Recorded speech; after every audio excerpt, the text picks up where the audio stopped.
حسینی و دائمی و خستگی ناپذیر। ইরানের ইতিহাসে এক অভূতপূর্ব ঘটনা। নিজ কার্যালয়ে বৈঠকের মধ্যে হামলার শিকার হয়ে নিহত হয়েছেন দেশটির সর্বোচ্চ নেতা আয়াতুল্লাহ আলী খামেনি। যুক্তরাষ্ট্র ও ইসরায়েলের যৌথ হামলায় শহীদ হন 4 দশকের বেশি সময় ধরে ইরানের রাজনীতির সর্বময় এই নিয়ন্ত্রক।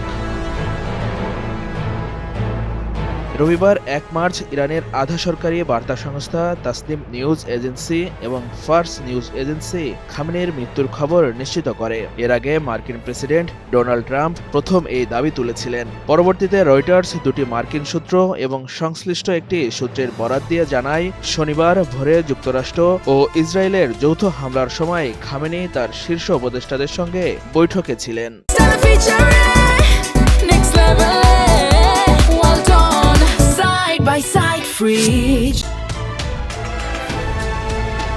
ইসরায়েলি কর্মকর্তাদের দাবি, লক্ষ্যভিত্তিক ওই হামলায় খামেনি ছাড়াও তার ঘনিষ্ঠ কয়েকজন সহযোগী নিহত হন।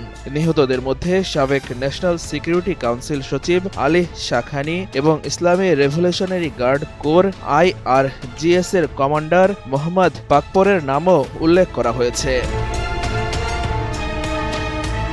রয়টার্সকে দেওয়া ইরানি একটি সূত্র জানায়, হামলার ঠিক আগে খামেনি একটি সুরক্ষিত স্থানে আলী শামখানি ও সুপ্রিম ন্যাশনাল সিকিউরিটি কাউন্সিল সচিব লারিজানির সঙ্গে গুরুত্বপূর্ণ বৈঠক করছিলেন। এদিকে কাতার ভিত্তিক সংবাদ মাধ্যম আল জাজিরা শনিবার খামেনির তেহরানের বাসভবনের স্যাটেলাইট ছবি প্রকাশ করে। ছবিতে দেখা যায় প্রাসাদ সদৃশ স্থাপনাটির বড় অংশ ধসে পড়েছে এবং চারপাশ কালো হয়ে গেছে, যা শক্তিশালী বিস্ফোরণের ইঙ্গিত দেয়।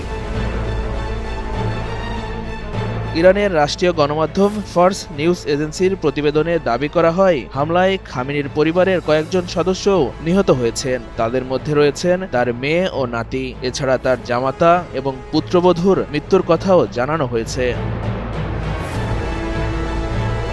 সর্বোচ্চ নেতার মৃত্যুর পর দেশজুড়ে শোকের ছায়া নেমে এসেছে। ইরান সরকার 1 মার্চ থেকে 40 দিনের রাষ্ট্রীয় শোক ঘোষণা করেছে। একই সঙ্গে 7 দিনের সরকারি ছুটিও ঘোষণা করা হয়েছে। বিশ্লেষকরা বলছেন, এই ঘটনা শুধু ইরান নয়, পুরো মধ্যপ্রাচ্যের রাজনৈতিক ভারসাম্য বদলে দিতে পারে।